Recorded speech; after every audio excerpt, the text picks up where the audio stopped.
Good evening students. चलिए जैसा कि आपको जानकारी है कि हम लोग पेडागोजी सब्जेक्ट को अब ऑनलाइन के थ्रू उसको पढ़ना है।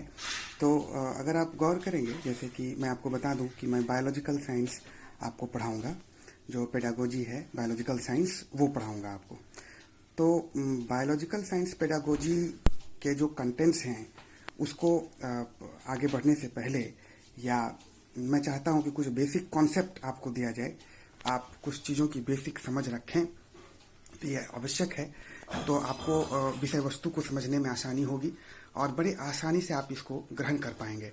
अन्यथा फिर रट्टा मारने की नौबत पड़ेगी अगर आप समझेंगे नहीं तो इसीलिए मेरा प्रयास है कि पहले जो मेन कॉन्सेप्ट है पेडागोजी का उसको समझा जाए, उस पर थोड़ा सा प्रकाश डाला जाए कि आखिर ये पेडागोजी है क्या, है ना। पेडागोजी की पढ़ाई क्यों आवश्यक है, आपके सिलेबस के अंदर क्यों डाला गया, आपके ट्रेनिंग प्रोग्राम के अंदर क्यों डाला गया, इसका क्या महत्व है आपके लिए, इन सब चीज़ों को जरा सा समझना आवश्यक हो जाएगा।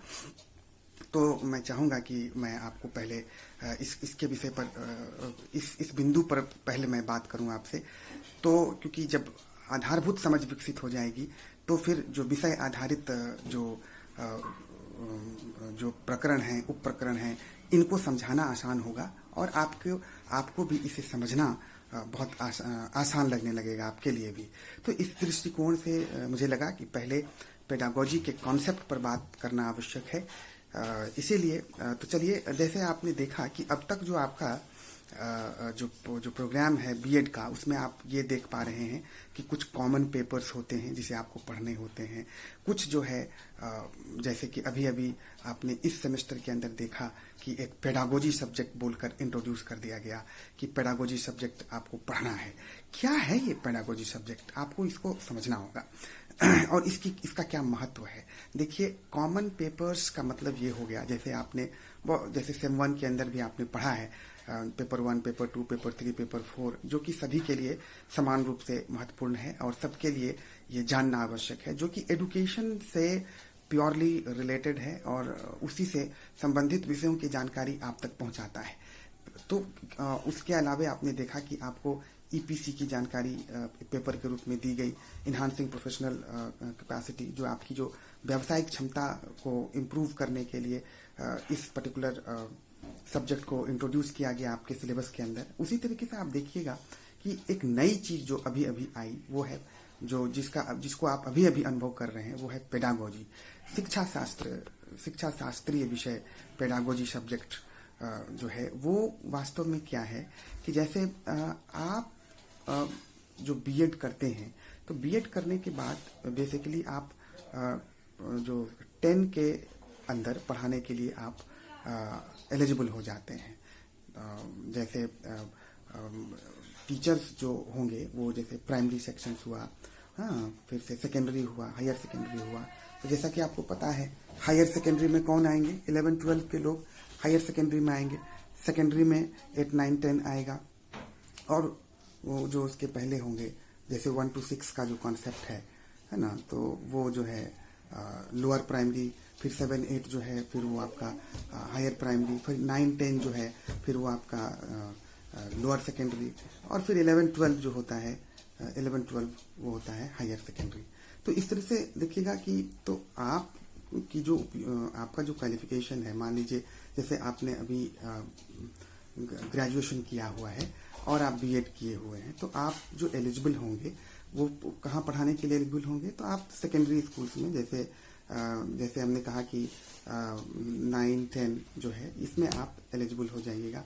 तो ये इस तरीके से, लेकिन जो स्कूली शिक्षा है, विशेषकर मेरा कहने का तात्पर्य है कि जो वैसे विषय जो विद्यालय स्तर पर चलाए जा रहे हैं, विशेषकर उन विषयों के शिक्षण के लिए आपको उपयुक्त माना जाएगा।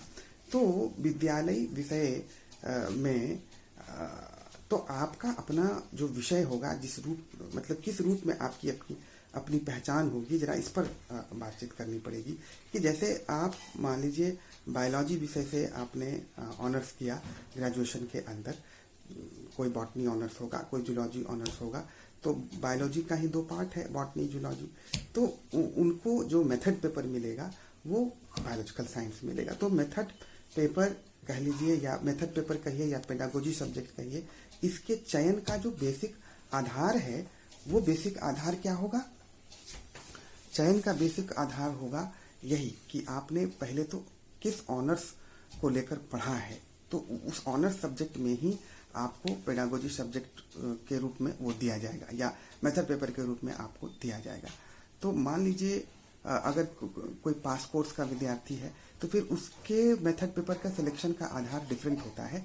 फिर उसके हम लोग सब्सिडियरी पेपर्स देखते हैं तो वो फिर उसके आधार पर सिलेक्शन होता है। बट जैसे आप सभी के केस में आपने बायोलॉजी के विषय से ऑनर्स किया है, आइदर बॉटनी और जो जूलॉजी विषय होता है उससे आपने ऑनर्स किया है, इसलिए आपको बायोलॉजी पेडागोजी सब्जेक्ट के रूप में मिला है। और इसका मतलब ये हो गया कि देखिए, जब आप ग्रेजुएशन में प्रतिष्ठा का विषय रखते हैं बायोलॉजी, तो इसका मतलब ये हो गया कि आप उस विषय के जानकार हैं। आपने उस विषय का गहन अध्ययन किया है और आपको उस विषय की पूरी जानकारी है। और अब जब आप टीचर बनने जा रहे हैं तो ऑब्वियसली आप उस विषय के टीचर बनिएगा जिस विषय के आप विशेषज्ञ हैं। तो आप विशेषज्ञ हो गए अपने ऑनर्स विषय के, इसीलिए आपको अपने ऑनर्स विषय अर्थात जो आपका जो विशिष्ट विषय है जिसको आपने ग्रेजुएशन स्तर पर पढ़ा है तो वो आपको दिया जाता है। और चूंकि ये ट्रेनिंग प्रोग्राम है बीएड, और बीएड के अंदर हम लोग ये बताते हैं कि कैसे ये सिखाते हैं या ये ट्रेन करते हैं अपने स्टूडेंट्स को कि कैसे आप एक अच्छे शिक्षक बनेंगे। तो अब अच्छे शिक्षक किस चीज के बनेंगे? अपने विषय के बनेंगे। आपका विषय क्या हुआ? आपका विषय यही हुआ बायोलॉजी।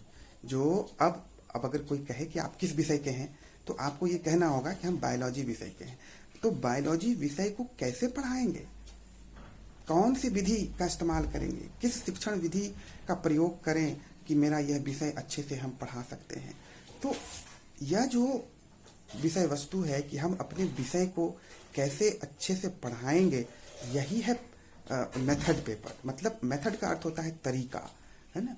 तो जो आपका जो शिक्षा शास्त्रीय विषय है अर्थात वह विषय जो आपका विशिष्ट विषय है जिसकी पढ़ाई बिलो 10 होती है और अर्थात विद्यालय स्तर पर होती है, तो विद्यालय स्तर पर होने के लिए अभी तो देखिए जो एक रिकमेंडेशन आया था जिसमें कि ये कहा गया कि जो लोग बीएड हैं उनको प्राइमरी एजुकेशन में भी उनको वैलिड माना जाएगा, बशर्ते कि एक 6 महीने का वो ब्रिज कोर्स कर लेंगे। तो खैर वो अलग चीज़ है। बहुत सारे रिकमेंडेशंस आ रहे हैं, बहुत सारे सुझाव आ रहे हैं, बहुत सारे बदलाव आ रहे हैं कि कौन व्यक्ति कहाँ कहाँ पढ़ा सकता है। मोटे तौर पर आप ये समझ कर चलिए, मोटे तौर पर ये मानकर चलिए कि आप जिस विषय के विशेषज्ञ हैं उस विषय को हम कैसे पढ़ाएंगे, उस विषय को क्लासरूम में पढ़ाते समय मुझे किस तरह की समस्या आएगी, हम कैसे उन समस्याओं पर विजय पाएंगे, क्या करेंगे, अपने शिक्षण विधि में क्या बदलाव लाएंगे, हम अपने शिक्षण तकनीक में क्या बदलाव लाएंगे, हम अपने जो टीचिंग स्ट्रैटेजी है उसमें क्या बदलाव लाएंगे, ताकि मेरा क्लासरूम टीचिंग इफेक्टिव हो, ताकि हम एक अच्छे शिक्षक बन सकें। अच्छा शिक्षक किस विषय का? अपने विषय का। जैसे आप बायोलॉजी विषय के अच्छा शिक्षक के रूप में आप अपनी पहचान आपको बनानी है, तो आपको उस विषय को पढ़ाने का तरीका सीखना होगा। हम आपको यहाँ बायोलॉजी विषय नहीं पढ़ाएंगे। बायोलॉजी आप पढ़ के आए हैं। बायोलॉजी कहाँ से पढ़ के आए? आप ग्रेजुएशन करके आए, उसके अंदर आपने पढ़ा है, आप जानते हैं। आप सेल क्या होता है, टिश्यू क्या होता है, इन चीज़ों के विषय में आपने पढ़ा है। आप जानते हैं कि सेल डिवीजन कितने तरह का होता है, आप जानते हैं कि माइटोकॉन्ड्रिया का फंक्शन क्या होता है, आपको पता है कि लाइसोसोम क्या है, आपको पता है कि सेल डिवीजन के डिफरेंट स्टेजेस कौन कौन से हैं, आपको पता है कि मेंडल्स थ्योरी क्या है। हम अब आपको फिर से मेंडल्स थ्योरी और फिर से सेल डिवीजन और फिर से लाइसोसोम और माइटोकॉन्ड्रिया इसका फंक्शन बताने नहीं जा रहे हैं। क्योंकि आपको मुझे एक मजा हुआ बायोलॉजी टीचर बनाना है, तो मुझे अब आपको ये सिखाना है कि जब आप बायोलॉजी के कंटेंट को क्लासरूम में लेकर जाते हैं और जब क्लासरूम में बच्चों के सामने आप प्रकट होते हैं, बच्चों के सामने जब आप रूबरू होते हैं, उनके फेस टू फेस होते हैं, तो कैसे बायोलॉजी के कंटेंट को प्रभावी ढंग से आप समझा पाइएगा, ये महत्वपूर्ण चीज है। कैसे बायोलॉजी विषय के शिक्षण के जरिए एक सकारात्मक माहौल उत्पन्न कीजिएगा, कैसे अपने टीचिंग से सभी बायोलॉजी के स्टूडेंट्स को सीखने की आसान परिस्थितियां उनके लिए निर्मित कर पाइएगा, कैसे आप वो कौन सा तरीका अपनाइएगा जिसके जरिए कि आपका बायोलॉजी का जो स्टूडेंट है वो विषय का ज्ञान प्रभावी ढंग से आपसे प्राप्त कर सकेगा। अर्थात सेल पढ़ा रहे हैं आप, सेल डिवीजन पढ़ा रहे हैं, या माइटोकॉन्ड्रिया पढ़ा रहे हैं, या मेंडल्स थ्योरी पढ़ा रहे हैं, या जेनेटिक्स का कोई भी कॉन्सेप्ट आप अपने बच्चों को दे रहे हैं, कैसे दें, प्रभावी तरीका क्या होगा, कौन कौन सा हम साधन अपना सकते हैं जिससे कि हम अपने विषय की जटिलता को कम करेंगे, जिससे कि हमारा विषय आसान हो जाएगा, जिससे कि हमारा विषय छात्र के लिए बोधगम्य हो जाएगा, उसको इंटरेस्ट पैदा हो जाएगा, वो सीखने के लिए लालायित हो उठेगा, वो पहले से और प्रखर होकर सीखना चाहेगा। आखिर मेरे टीचिंग में वह बात कौन सी होगी, आखिर हम अपने भीतर वो कौन से बदलाव लाएंगे, आखिर हम वो कौन कौन से साधन अपनाएंगे जिसके जरिए हम एक अच्छे शिक्षक का जो ऑब्जेक्टिव है वो क्या है कि वो बालक के सीखने में मदद करे, वो बालक को आसान तरीके से सिखाए, उसके ज्ञान में वृद्धि करे और उसके व्यवहार में परिवर्तन लाए, उसको उसकी जो विषय है उसकी जटिलता को समाप्त कर दे और उसको बोधगम्य बना दे। आखिर हम ये कैसे कर पाएंगे? यही तरीका आपको यहाँ पर जो पेडागोजी सब्जेक्ट के अंदर मेथड पेपर के अंदर हम आपको बताएंगे कि आखिर आप कैसे एक मजे हुए शिक्षक के रूप में, एक मजे हुए बायोलॉजी शिक्षक के रूप में अपनी पहचान बनाइएगा। तो इसके लिए तो आप ये समझ लीजिए कि बायोलॉजी की पेडागोजी सब्जेक्ट का मतलब यही हुआ कि आपकी विशिष्टता वाला सब्जेक्ट, मतलब किस विषय के आप जानकार हैं वो सब्जेक्ट और उसको कैसे पढ़ाना है, इसका ट्रेनिंग बीएड के अंदर दिया जाता है। ये नहीं कि हम आपको वो विषय पढ़ाएंगे, वो विषय आप पढ़ कर आए हैं। क्यों? क्योंकि आपका ग्रेजुएशन में वो सब्जेक्ट था, ऑनर्स का सब्जेक्ट था, तो हम ये मान कर चलेंगे कि वो आप सीख कर आए हैं। हाँ, उन सारे प्रकरणों को अब पढ़ाएं कैसे प्रभावी ढंग से, वही बात की जाती है पेडागोजी के अंदर, मेथड पेपर के अंदर। तो यहाँ आपको उन चीजों के विषय में पढ़ना है। ये मुझे उम्मीद है कि आप ये समझ पाए कि हम पढ़ने वाले क्या हैं।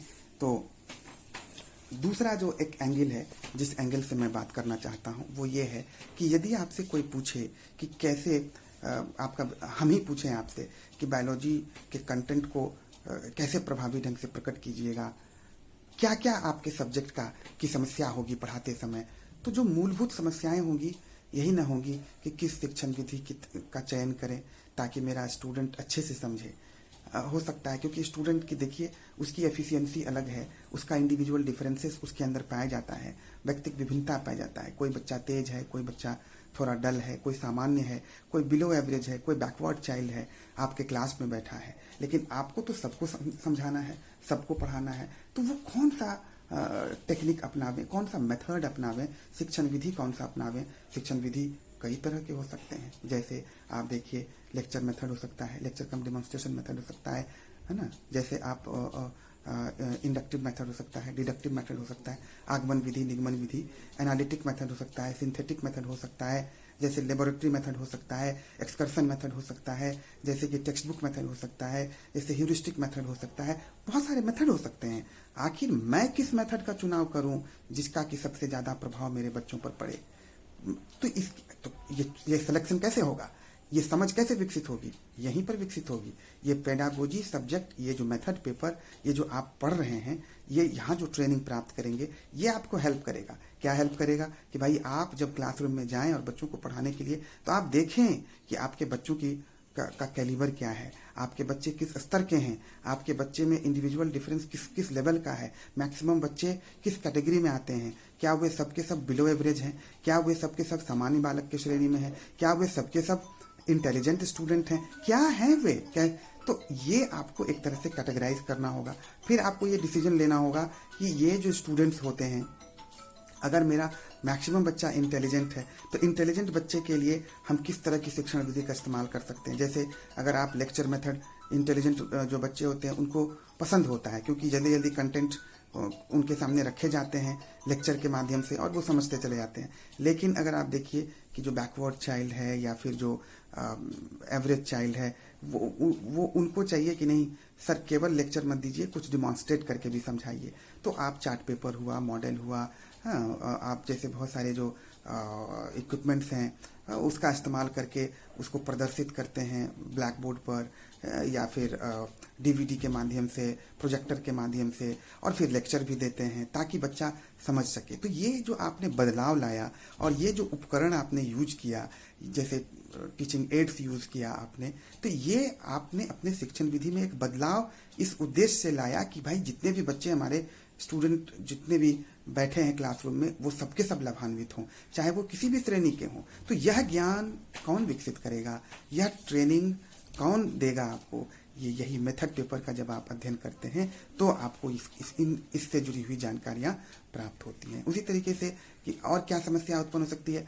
अब बायोलॉजी टीचर आप हैं, लेकिन बायोलॉजी टीचर को पता होना चाहिए कि एक अच्छा बायोलॉजी टीचर कौन है, उसके अंदर कौन कौन से गुण होने चाहिए। उसको लेबोरेटरी का ज्ञान होना चाहिए, उसको अपने विषय का ज्ञान होना चाहिए, उसको प्रयोग कराना आना चाहिए, उसको पता होना चाहिए कि बायोलॉजी लैब की क्या विशेषता है, उसको पता होना चाहिए कि बायोलॉजी के जो प्रकरण हैं उसकी समझ होनी चाहिए। तो ऑब्वियसली ये सबकी समझ, ये जानकारी उसके अंदर होनी चाहिए। अगर मुझे पता ही नहीं होगा कि अच्छे अच्छे गुण कौन कौन से हैं जो कि बायोलॉजी टीचर में होने चाहिए, तो फिर मैं अपने अंदर उसे अडॉप्ट कैसे करूंगा? फिर ये भी आपको कौन बताएगा? निश्चित रूप से यह भी जानकारी आपको मेथड पेपर देगा। अगर आप मान लीजिए आपने पढ़ाया क्लासरूम के अंदर, बायोलॉजी पढ़ाया, मान लीजिए आप सेल थ्योरी पढ़ाए, उनको पढ़ाने के बाद ये कहा जाता है कि भाई आपको ये जांचना भी है कि पढ़ाया हुआ समझ में आया कि नहीं, क्या सब बच्चा समझ गया एक बार में ही, या कितने ऐसे बच्चे हैं जो समझ पाए, कितने बच्चे नहीं समझ पाए तो क्यों नहीं समझ पाए, कहाँ समझने में दिक्कत हो गई, उन्हें आइडेंटिफाई करना है, उनको दूर करना है, उनका मूल्यांकन करना है। तो ये टेक्निक आपके अंदर विकसित करनी होगी। तो वो आप कैसे करिएगा? तो मूल्यांकन कैसे किया जाएगा? हाँ, अपने स्टूडेंट्स का कैसे मूल्यांकन करेंगे, उनका परीक्षण कैसे करेंगे? परीक्षण का अर्थ क्या हो गया कि हम भाई हम पढ़ाए, आप समझे कि नहीं समझे, इसके लिए हम मौखिक परीक्षा ले सकते हैं, हम लिखित परीक्षा ले सकते हैं। तो उसके बाद ही जो एक जो एक्सपेक्टेशंस है, एक जो ऑब्जेक्टिव है वो फुलफिल किया जा सकेगा। क्योंकि आपके अंदर ये परिवर्तन मुझे लाना है, तो ये परिवर्तन कैसे आएगा? जब तक हम ये नहीं जानेंगे कि कैसे जो अपेक्षित परिवर्तन हो पाए हैं कि नहीं आपके अंदर, अगर हम इसको स्टडी नहीं कर पाएंगे तो फिर हम वो सुधार की प्रक्रिया प्रारंभ नहीं कर पाएंगे। इसलिए यह आवश्यक हो जाता है कि हमें मूल्यांकन के तकनीक की जानकारी होनी चाहिए। तो ये भी आपको मेथड पेपर बताएगा, पेडागोजी सब्जेक्ट बताएगा कि आप अपने विषय का मूल्यांकन कैसे करिएगा। उसी तरीके से है कि भाई आपके विषय के अंदर लेबोरेटरी है, तो लेबोरेटरी की क्या विशेषता होनी चाहिए, एक बायो लैब की क्या विशेषता होनी चाहिए। तो उसी तरीके से आप देखेंगे कि बायो लैब में जब आप काम करते हैं, जब प्रयोग करवाते हैं, तो उससे जुड़ी हुई कुशलताएं क्या क्या हैं, तो उसकी समझ विकसित करनी है। उसी तरीके से बहुत सारे असुरक्षित उपकरण होते हैं, इम्प्रोवाइज्ड अपरेटस, कैसे उसका निर्माण करेंगे ताकि बच्चों को हम उपकरण के अभाव में भी हम सिखा सकें। तो इन सब चीज़ों की जानकारी, बेसिक जानकारी जो है वो होनी चाहिए। उस तरह से एक बायोलॉजी का जो टेक्स्ट बुक होता है वो कैसा होगा और उसके अंदर कौन कौन सी विशेषताएं होंगी और किस तरीके से एक आदर्श टेक्स्ट बुक का निर्माण किया जा सकता है बायोलॉजी टेक्स्ट बुक का, उसकी विशेषताएं को ध्यान में रखना होगा। तो ये समझ कौन विकसित करेगा? ये समझ आपको विकसित करने में जो मदद करेगा वो है मेथड पेपर ही मदद करेगा। तो इस तरीके से आपने देखा, ऐसे बहुत सारे आधारभूत चीज़ें हैं। जब आप क्लासरूम में पढ़ाने जाते हैं तो कैसे पढ़ाइएगा।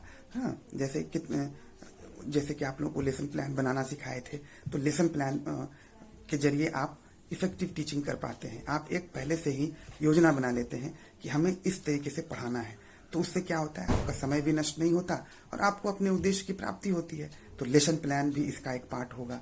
फिर से आप क्लासरूम में जो मैक्रो टीचिंग करते हैं, मतलब कब मुझे इंट्रोडक्टरी क्वेश्चन पूछना है बच्चों के साथ, कब मुझे अपने विषय में प्रवेश कर जाना है, कब हमको जो है टीचिंग पॉइंट्स कितने क्रिएट करने हैं, किस तरीके से मुझे एक्सप्लेन करना है एग्जाम्पल के साथ, कैसे रिकैप्चुलेशन करना है, कैसे मुझे फिर उसका इवैल्यूएशन करना है, कैसे मुझे होमवर्क देना है, सब कुछ इसके अंदर समाहित होगा। तो वो भी इसका एक पार्ट होगा। तो आप यदि मोटे तौर पर देखिए तो ये सारी समस्याएं जो जुड़ी हुई हैं आपके विषय के शिक्षण से, वो सब के सब पेडागोजी सब्जेक्ट के अंदर आएगा। सो दैट इसके अंदर वो सारे कंटेंट हम डालेंगे ताकि आप अपने बायोलॉजी विषय को प्रभावी ढंग से पढ़ा सकें, प्रभावी ढंग से उसका मूल्यांकन कर सकें और एक आप मंझे हुए बायोलॉजी टीचर के रूप में अपनी पहचान बना सकें। तो ये सारी चीजें जो है, तो तरीका बताया जाएगा आपको पढ़ाने का। तो ये पेडागोजी का मतलब होता है, ये जो है मेथड पेपर का मतलब होता है। तो मुझे लगता है कि ये समझ विकसित करना जरूरी है।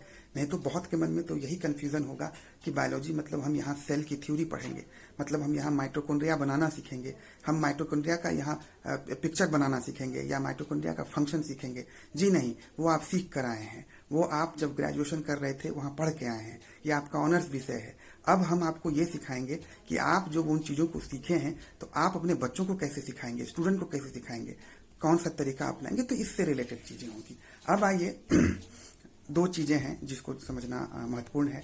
आपका जो करिकुलम है, पहले 1 ईयर का बीएड चलता था, तो 1 ईयर के बीएड में जो सिलेबस था मेथड पेपर का, वो थोड़ा डिफरेंट था। और जो 2 साल का बना है आपका सिलेबस, उसका थोड़ा डिफरेंट है। इसमें आप देखिए, जैसे आप सेम 2 में हैं तो मेथड पेपर का पहला पार्ट आप यहाँ पढ़े और दूसरा पार्ट आपको सेम 3 में पढ़ना है। तो ये तो पहला अंतर ये हो गया। और दूसरी बात ये है कि इसको 2 भाग में आपको समझकर चलना है। कुछ पोर्शन जो जितनी बातें आपके सिलेबस में लिखी गई हैं मेथड पेपर के सिलेबस में, उसको तो पढ़ना ही पढ़ना है। उसके अलावे कुछ आधारभूत चीजें हैं जिसकी समझ रखनी ही पड़ेगी मेथड पेपर पढ़ते समय, अन्यथा आप मेथड को सीख ही नहीं पाइएगा। जैसे लेसन प्लान बनाना, जैसे आदर्श बायोलॉजी शिक्षक में क्या क्या गुण होने चाहिए, जैसे मूल्यांकन की प्रविधियां क्या होनी चाहिए, शिक्षण विधियां क्या क्या होनी चाहिए, जैसे एक आदर्श लेबोरेटरी में क्या क्या गुण होने चाहिए। ये सब जो आधारभूत चीजें हैं ये आपको सीखना ही पड़ेगा। लेकिन ऐसा आपको देखने को मिलेगा कि जो अभी जो सिलेबस 2 साल वाला तैयार हुआ है उसमें बहुत सारी आधारभूत चीजों को लिखकर नहीं बताया है। लेकिन मैं चाहूंगा कि जो लिखी हुई चीजें हैं सिलेबस के अंदर, पहले आप उसको जरूर समाप्त करें। मैं उसे समाप्त करवाऊंगा और उसके बाद कुछ ऐसी चीजें जिसकी चर्चा आपके सिलेबस में नहीं की गई है मैं उसे भी बताऊं, ताकि आपको उस मेथड का बिल्कुल आधारभूत जो कॉन्सेप्ट है वो क्रिएट हो सके और इसकी पूरी समझ आपको विकसित हो जाए। तो नो डाउट वो भी करवाऊंगा, उसके लिए परेशान होने